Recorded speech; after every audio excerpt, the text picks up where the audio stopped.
bawakan tema ini untuk direnungkan di seluruh Gemita hari ini. Gereja modern mau dibawa kemana? Pembacaannya terambil dari kitab Yeremia pasal 15 ayat 1 sampai ayat yang ketiga. Yeremia pasal 15 ayat 1 sampai ayat yang ketiga. Tuhan berfirman kepadaku, sekalipun Musa dan Samuel berdiri di hadapanku, hatiku tidak akan berbalik kepada bangsa ini. Usirlah mereka dari hadapanku, biarlah mereka pergi. Dan apabila mereka bertanya kepadamu, kemanakah kami harus pergi? Maka jawablah mereka, beginilah firman Tuhan, yang ke maut, ke mautlah, yang ke pedang, ke pedanglah, yang ke kelaparan, ke kelaparanlah, dan yang ke tawanan, ke tawananlah. Aku akan mendatangkan atas mereka 4 hukuman. Demikianlah firman Tuhan, pedang untuk membunuh, anjing-anjing untuk menyeret-nyeret, burung-burung di udara, dan binatang-binatang di bumi untuk memakan dan menghabiskan. Demikian firman Tuhan. Berbahagia setiap orang yang mendengar firman Tuhan, memelihara dan melakukan dalam hidup setiap hari.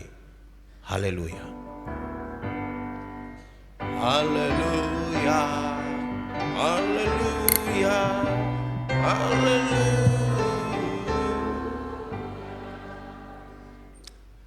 Bapak Ibu Saudara-saudara, Shalom. Tema kita hari ini kami renungkan berulang-ulang.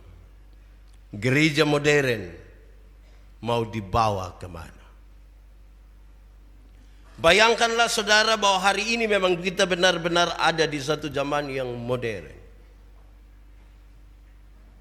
Sebelum masuk ke situ, saudara-saudara, saya berbagi beberapa pengalaman pelayanan. Mungkin saudara tahu, tapi saya ingin menceritakan kembali. Pertama, ketika saya pindah ke Kaineno, dari Sabu ke Kaineno, terlalu lama saya bawa kata sambutan, 3,5 jam. Mereka marah, saya yakin. Di akhir dari kata sambutan itu saya tanya mereka, jemaat, pendeta yang baik itu yang karmana? Dong bilang, pendeta yang baik itu yang ikut jemaat Pumau. Saya bilang tidak. Pendeta yang baik itu yang ikut Tuhan Pumau. Mereka bilang, Pak, hati-hati, karena nanti jemaat tidak suka. Saya bilang tidak apa-apa. Kalau nanti jemaat tidak suka, tidak apa-apa. Yang penting Tuhan suka. Yang saya paling takut itu kalau satu, Tuhan tidak suka. Yang kedua, kalau saya punya istri tidak suka saya. Itu pulang saya tidur di mana? Saya makan apa? Itu pengalaman pertama. Kedua, tapi dalam pengalaman itu saya ingat, antara Kaineno dan seru-seru dari Yohanes Pembaptis di Padang Belantara. Kalimat-kalimatnya sangat menyakitkan. Engkau keturunan ular beludak dan seterusnya. Oh, itu kata jemaat yang harus sakit hati itu. Kira-kira begitu. Kedua, satu saat saya ke KPI di Horeb Perumnas. Habis KPI itu ibu satu datang begini, Bapak Pendeta, luar biasa Bapak pohon. Saya bilang, kok saya nah. Terus mam tua bilang, cokol kita pun pendeta dan juga begitu. Saya bilang, kenapa? Bapak tidak. Saya bilang, Mama baru ketemu saya 1 hari. Ini khotbah juga saya ulang-ulang di mana-mana. Piman mana saya khotbah pakai ini khotbah. Tapi Mama baru ketemu saya 1 hari. Mama langsung bilang, mama pun pendeta 2 orang ini tidak baik. Padahal mama tidak tahu. Waktu mama belum bangun tidur, ini pendeta dong su berdoa kasih mama. Itu mama belum tahu. Mama mungkin waktu makan tidak berdoa. Tapi ini pendeta waktu dia berdoa makan, dia berdoa kasih mama. Tapi waktu mama ketemu saya 1 hari, mama langsung bilang mereka tidak baik. Dia bilang, Pak Pendeta, saya pun maksud. Saya bilang, maksud apa? Kok saya dengar langsung, mama. Ketiga, 31 Desember 2017, saya kunci tahun di Osana. Pas habis mereka bilang, Pak Pendeta, kita foto-foto dulu kok. Saya bilang, iya. Pas habis, foto-foto. Terus ada ibu satu bilang, Pak Pendeta, nanti kami undang lagi Pak Pendeta. Saya bilang, iya mam, tapi kasih tahu jauh-jauh hari supaya saya atur waktu, kita bisa pelayan. Dan baikkan saya sedikit sibuk. Mam tuh bilang, pasti kita undang. Terus dia koma sedikit di situ, dia bilang, biar kita bisa ketawa-ketawa. Saya bilang, kenapa mama? Mama kalau mau ketawa-ketawa jangan undang saya. Undang Sule. Bapak, saya bilang maksud apa? Mama tidak tahu 3 bulan lalu waktu dong undang saya untuk buat untuk acara malam ini, saya bergumul sekali dengan khotbah ini. Lantas mama datang hanya untuk ketawa-ketawa. Bapak, saya pun maksud apa? Saya dengar langsung. Keempat, saya 8 tahun di kantor sinode. Nanti bulan depan baru pindah mungkin, sudah 8 tahun. Jemaat-jemaat itu kalau suka dong pendeta, don datang, Bapak Pendeta, Mam Pendeta, ya, jangan kasih pindah dulu kami pun pendeta. Kenapa? Kami masih sementara membangun. Oh, itu pendeta kepala tukang. Jadi kalau dia pindah ini pembangunan tidak jadi. Separuh datang bertrek-trek, pick up. Dia bilang, ambil kembali kampung pendeta. Jadi kalau suka, don tahan. Tidak suka.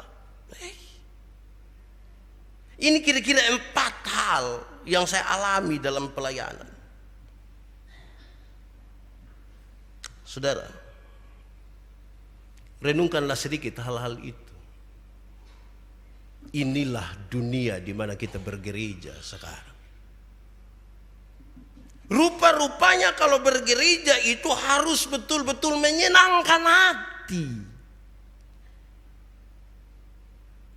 Ibadah-ibadahnya harus menyenangkan hati, orang-orangnya harus menyenangkan hati, tidak boleh marah, tidak boleh kritik, tidak boleh semua. Yang penting kami dengar enak. Ini gereja modern ini. Lalu kita harus bawa ke situ. Nanti sebentar kita dengar lagi. Mari kita lihat tantangan gereja modern. Tantangan dalam gereja modern, gereja adalah persekutuan. Modern, saya coba periksa kamus, dia tulis dengan sangat baik. Saudara boleh cari di situ. Modern artinya terbaru, termutakhir, sikap dan cara berpikir serta cara bertindak sesuai dengan tuntutan zaman. Begitu. Ini yang paling baru, ini yang paling modern, ini paling mutakhir, sikap, tingkah laku, semua berdasarkan tuntutan zaman. Secara singkat saya ingin mengatakan, berarti gereja modern ada pada gereja dalam tuntutan zaman. Apa tantangannya? Saudara boleh mencatat lebih di situ. Tapi saya mencatat kira-kira 4. Tantangan kita pertama adalah nanti gereja akan menjadi sangat sekuler. Gereja akan sangat menjadi sekuler. Bahasanya bahasa rohani, tapi kehidupannya sangat sekuler, sangat mendunia, bersifat duniawi dan kebendaan. Itu kata sekuler berdasarkan kamus. Bersikap sangat duniawi dan kebendaan. Bukan bersifat keagamaan lagi, bukan bersifat kerohanian lagi. Dia sudah seperti dunia. Kedua, saya mencatat bahwa tantangan kita adalah beberapa orang akan berusaha untuk menjadi sangat rohani.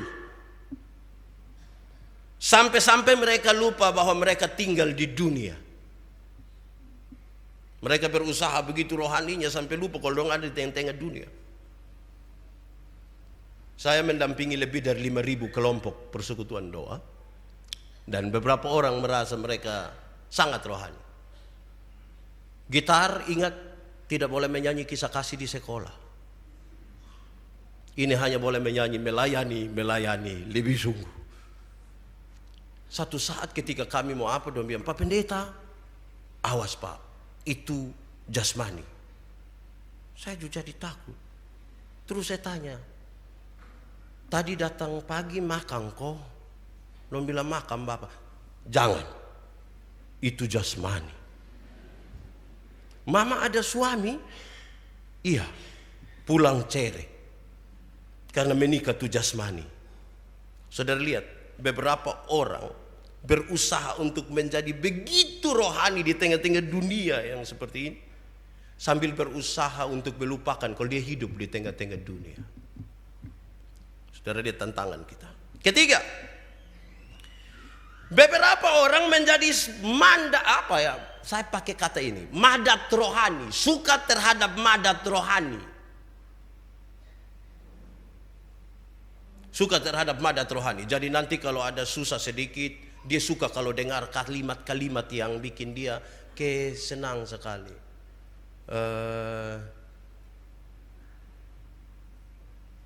Ada susah kok? Iya. Justru dalam kesusahan itulah Tuhan ada. Oh, dia puji Tuhan. Amin. Kita orang-orang yang luar biasa. Waktu datang ke sini, saudara-saudara, kalau saudara punya masalah, saudara punya persoalan, kasih tinggal saja. Biar mari kita datang menyembah Tuhan dalam roh dan kebenaran. Jangan bawa masalah. Saya pernah ke saudara, saya tegur satu, kebetulan dia seorang calon pendeta, dia pimpin satu KKR, dan saya, waktu dia bilang begitu, saya bilang besok berhenti omong itu kalimat. Kalau saudara suruh kita datang kepada Tuhan, tidak bawa kita punya masalah, kasih tinggal di luar, lalu saya pulang, saya bawa kembali saya punya masalah. Justru datang kepada Tuhan, datang dengan masalah. Kalau suruh kita bebaskan, kita pun diri tidak bawa masalah, pulang ambil kembali masalah di muka pintu, sampai rumah ribut kembali di rumah. Justru datang kepada Tuhan, datang dengan masalah. Tapi beberapa orang suka sekali itu. Saya sakit karena kelelahan. Beberapa MC datang lihat saya bilang, berhenti menyanyi itu lagu yang jangan lelah. Saya justru lelah, makanya 5 hari di rumah sakit. Tapi saudara senang sekali. Oke, masih kuat berdiri? Yo, kalau saudara masih kuat berdiri, ingat di dalam Tuhan tidak ada lelah. Separuh bilang amin. Apa itu? Coba berdiri dari ini pagi sampai jam 9 malam. Terus saudara bilang, jangan lelah. Kita madat salah itu. Ini tantangan kita. Dan itu bukan tidak ada di dunia. Kita sementara berurusan dengan soal itu. Keempat, saudara. Beberapa orang terpaksa menjadi orang yang sangat abu-abu. Saya catat pakai kalimat ini. Dari Senin sampai Sabtu, dia bukan orang rohani. Minggu, dia rohani sekali. Itu kita pun tantangan itu. Senin sampai Sabtu, dia bukan rohani. Hari Minggu, dia rohani sekali. Oh, ini jadi apa? Saudara bayangkan, kalau saya kutip apa yang Ahok pernah bilang, dia bilang begini. Ini manusia dong ini. Senin sampai Sabtu tipu manusia. Hari Minggu tipu Tuhan lagi. Oh, itu sudah terlalu itu. Tapi ini tantangan zaman kita. Saya sengaja memulai khotbah ini dengan menggambarkan sejumlah hal ini. Baru kita lihat teks. Pembacaan kita dengan menarik sekali sampaikan. Tuhan Allah memilih Yeremia untuk menyampaikan kabar buruk kepada bangsa Israel. Pergi dan kasih tahu mereka, ini kabar tidak baik, kabar buruk bagi mereka. Tuhan marah sekali. Pembacaan tadi membagi dengan sangat baik kemarahan Tuhan. Satu, sekalipun nanti Musa dan Samuel berdiri di sini di hadapanku, aku tidak akan berbalik kepada bangsa ini. Musa dan Samuel itu menjadi dua juru syafaat bangsa ini yang sangat dikenal. Dan Tuhan bilang, sekalipun mereka dua juru syafaat ini berdiri di sini, saya tidak akan berbalik pada bangsa ini. Saya tidak akan. Kedua, dengan sangat marah Tuhan bilang, usirlah mereka dari hadapanku dan biarkan mereka pergi. Usir saja bangsa itu, tidak apa-apa. Ketiga, Tuhan marah sekali dan Tuhan bilang, nanti kalau mereka bertanya kepadamu Yeremia, kemana kami harus pergi? Jawablah bahwa Tuhan bilang begini, kalau ada yang mau mati saja, yang mau berbunuh saja, yang mau lapar saja, yang mau jadi tawanan saja. Bahkan Tuhan tambahkan, aku akan mendatangkan atas mereka 4 hukuman. Tuhan bukan saja berbalik, tapi mendatangkan 4 hukuman. 1, akan ada pedang untuk membunuh mereka. Kedua, akan ada anjing-anjing untuk menyeret mereka. Ketiga dan keempat, burung-burung di udara dan binatang-binatang di bumi akan memakan dan menghabiskan mereka. Biarkan bangsa ini mati. Pasti kita semua bertanya, kenapa Tuhan marah begitu? Kenapa Tuhan marah begitu? Sampai tidak mau melihat bangsa ini dan memberi hukuman atas mereka. Saya sementara berusaha untuk tidak mau menakut-nakuti saudara, karena seorang pengkhotbah tidak boleh kasih takut. Tapi saya lagi berusaha, tapi ini kan firman saya mau kasih tahu begini. Kenapa Tuhan begitu marah? Dia bilang begini, dengan keras Tuhan Allah menghukum karena nabi-nabi telah bernubuat palsu. Nabi-nabi bernubuat palsu. Pembacaan di nats pembimbing tadi kasih tahu kita dengan jelas. Kalau saudara baca pasal 14 seluruhnya, saudara lihat fokusnya nanti di ayat 10 sampai ayat ke-16. Tapi kalau saudara baca ayat 13 dan seterusnya, saudara tahu ini nabi-nabi dong supaya dapat penerimaan baik dari jemaat dong bernubuat palsu. Kamu nanti akan ada dalam damai sejahtera. Kamu nanti hidup enak, jangan takut. Tipu. Pada waktu nabi-nabi tipu, Tuhan marah. Tuhan marah bukan saja kepada para nabi, seluruh umat Tuhan marah. Bahkan sangat marah. Dia meninggalkan mereka dan akan menghukum mereka. Nabi-nabi bernubuat palsu dan tidak menegur mereka, tidak menegur umat atas kesalahan mereka. Tuhan marah. Pak Pendeta, apakah memang ini jemaat waktu itu dong tidak berdoa, kok jadi Tuhan marah begitu? Tidak, dong berdoa. Ini pembacaan di pasal 15 justru jawaban doa. Sebuah doa syafaat. Teks ini adalah bagian dari jawaban Tuhan atas doa syafaat Yeremia di pasal 14. Di mana Tuhan tidak mau menerima mereka dan akan melepas tangan dari mereka yang tidak mau taat kepada Tuhan, tetapi hanya mengikuti kesenangan hati mereka di atas arus dunia ini. Hal-hal ini dimaksudkan agar para pemimpin dan umat percaya Jangan mengarahkan perhatiannya hanya pada hal-hal duniawi yang sesaat, sementara, menyenangkan begitu sesaat.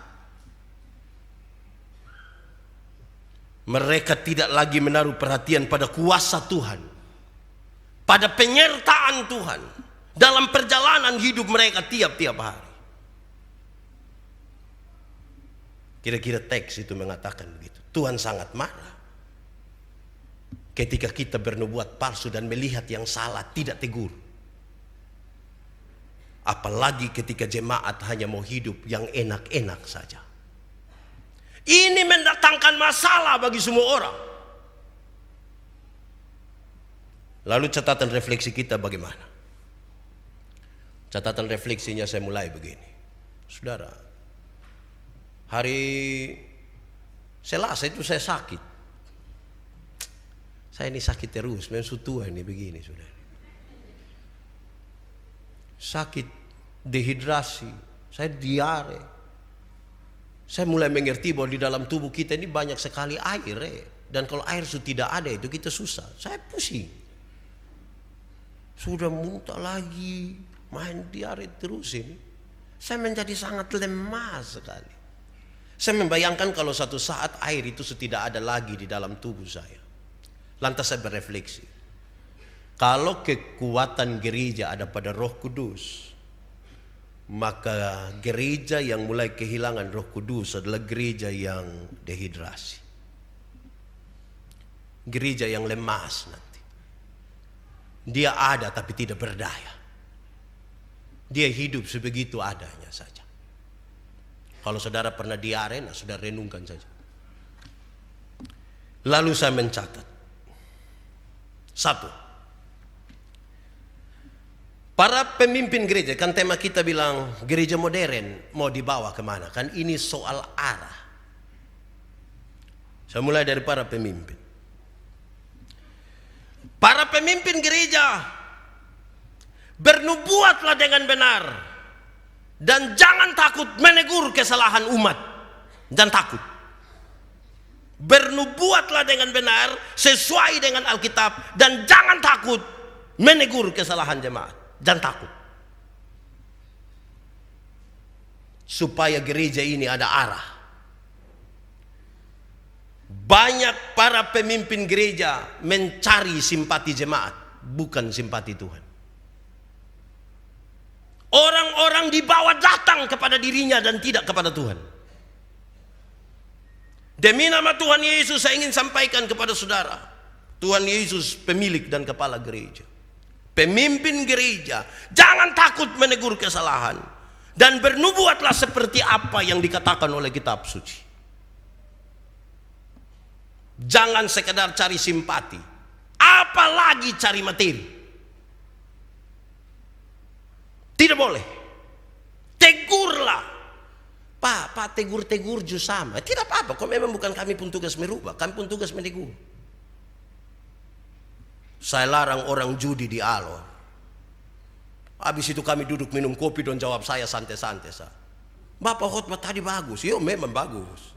Bapak tegur kami judi toh, yo. Ya, Bapak pun tugas tegur, kami pun tugas main. Kamu itu terlalu lah. Tapi yang penting saya tegur dulu. Daripada saya bilang terus. Apalagi kalau separuh pakai catatan lagi. Tegur-tegur kita mah tidak tahu. Itu persembahan dong, itu hasil dari yang saya menang kemarin. Kalau sampai begitu gereja lemas. Sekarang persoalannya saudara, jemaat mau ditegur ke tidak? Zaman modern ini kan gereja banyak toh, otomatis pilih-pilih sah.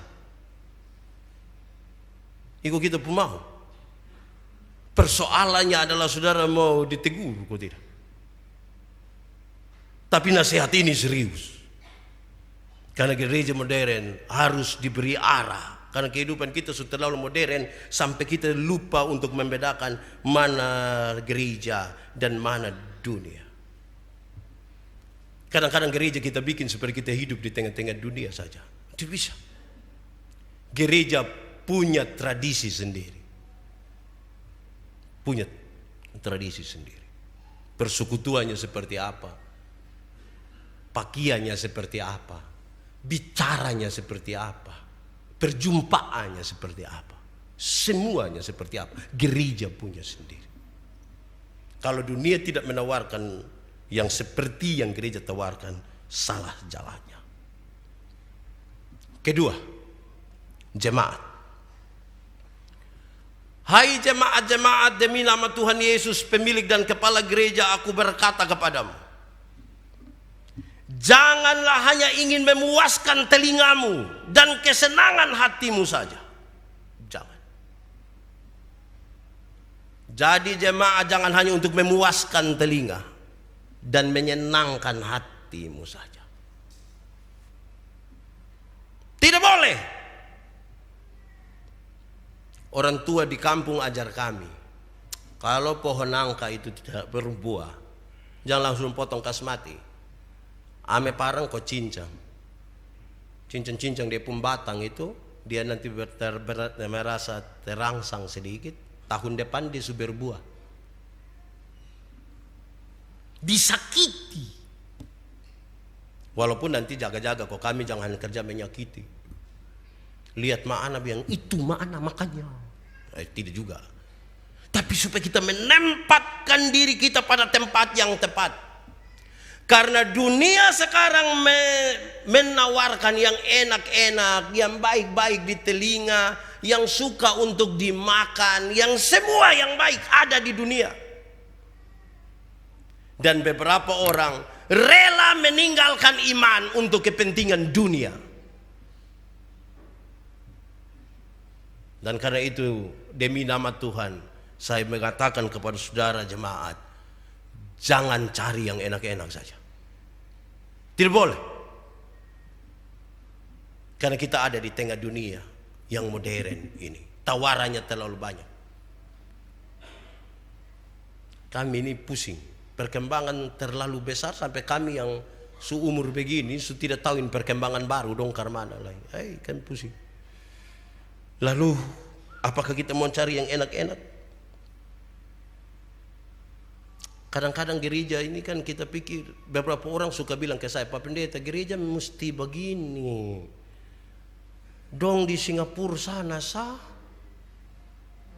Dong di Jakarta, dong di Malaysia. Nah, kita lupa dong di Menela Petu. Dong di Nikniki. Don di Uinlasi. Mata kita kan terlalu modern sampai lupa lihat yang tetap hidup dalam sebuah kenyataan di mana perkembangan itu ada, tapi iman itu menjadi dasar. Silakan perkembangan di mana-mana. Siapa mau tahan terhadap perkembangan? Khotbah ini tidak ditujukan untuk tahan kepada perkembangan, tidak sama sekali. Khotbah ini ditujukan kepada kita yang harus kuat bertahan di tengah-tengah perubahan zaman ini. Karena gereja harus punya arah sendiri. Dia tidak boleh ikut dunia pun mau. Tidak boleh. Sekarang saudara, semakin kota, semakin modern, untuk waktu beribadah dengan Tuhan menjadi waktu yang sulit sekali. Kita nanti kalah bersaing secara ekonomi. Kita tidak punya waktu yang lebih hebat lagi untuk bersaing dengan orang lain.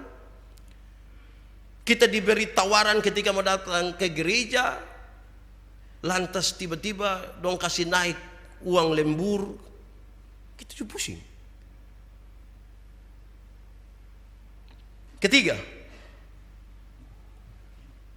kehidupan sekuler yang mendewakan hal-hal duniawi, yang merasuki banyak aktivis dalam pelayanan gereja, harusnya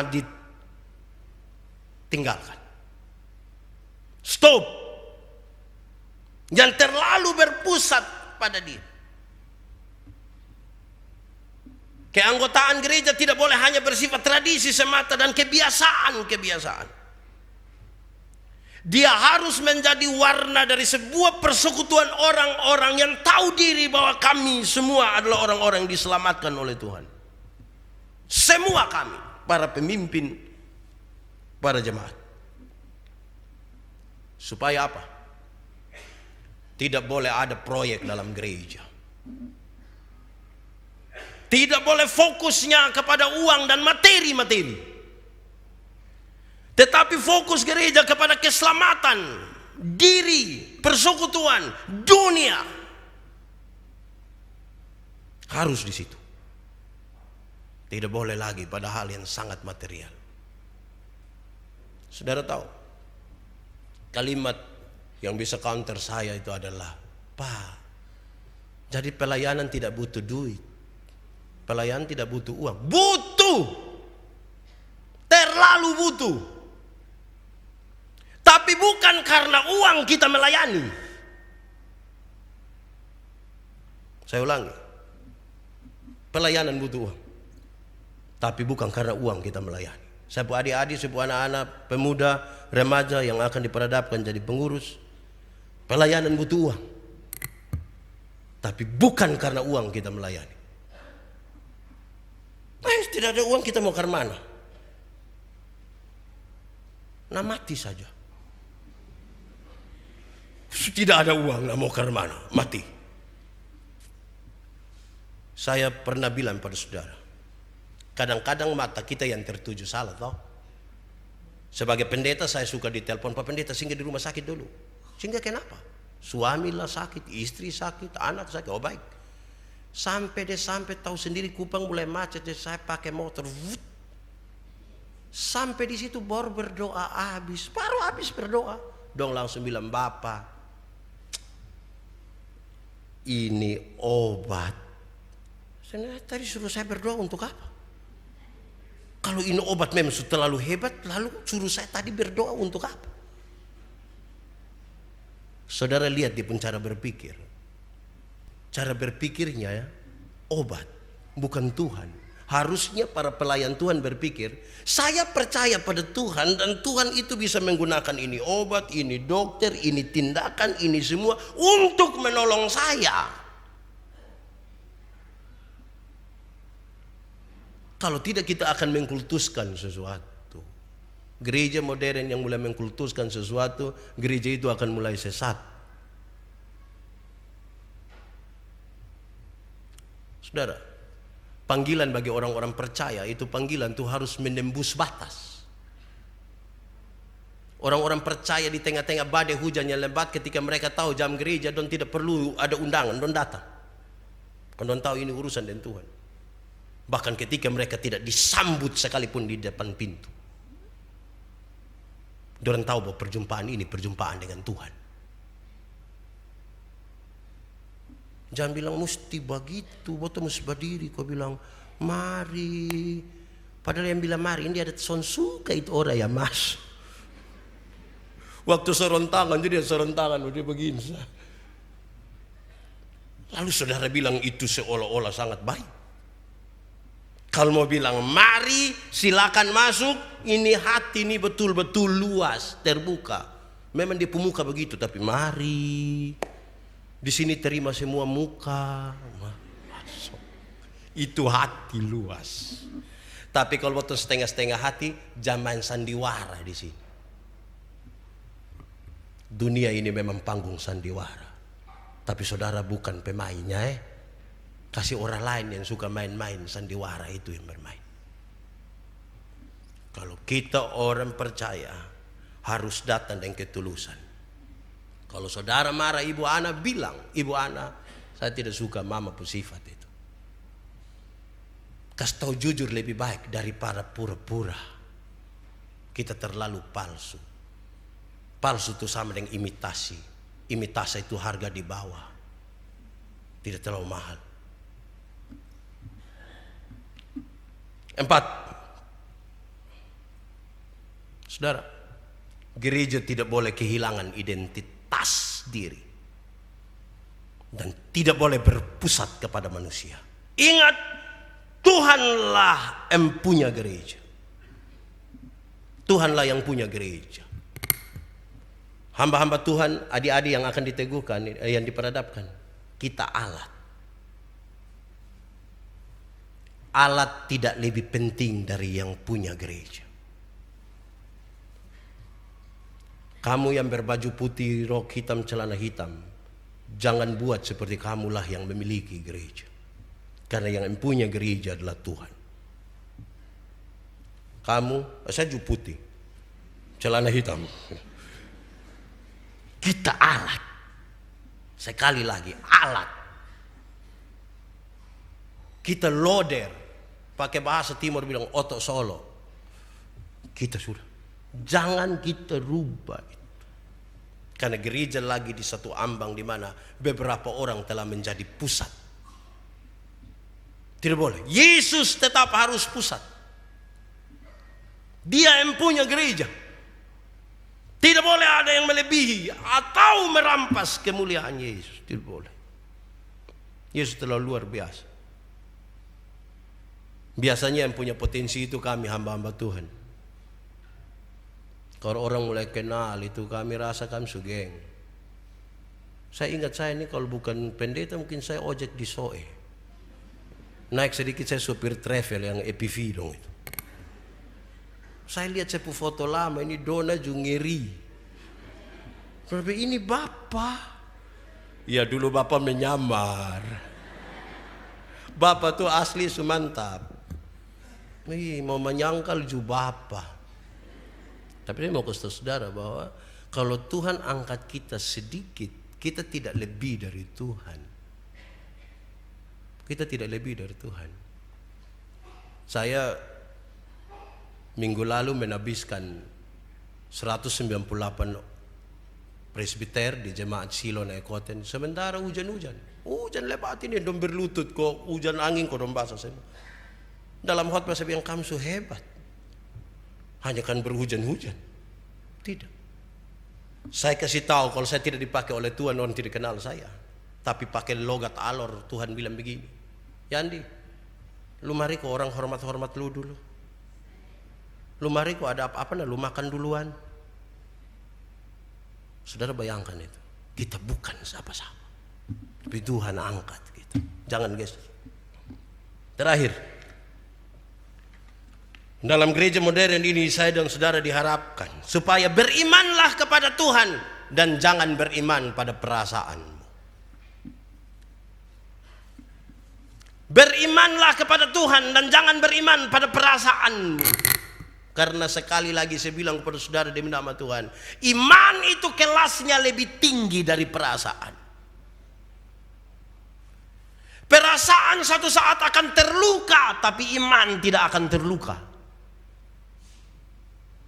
Pernyataan-pernyataan iman tidak boleh kalah hanya karena perasaan-perasaan kecewa. Saya pernah kasih tahu saudara tentang iman dan perasaan.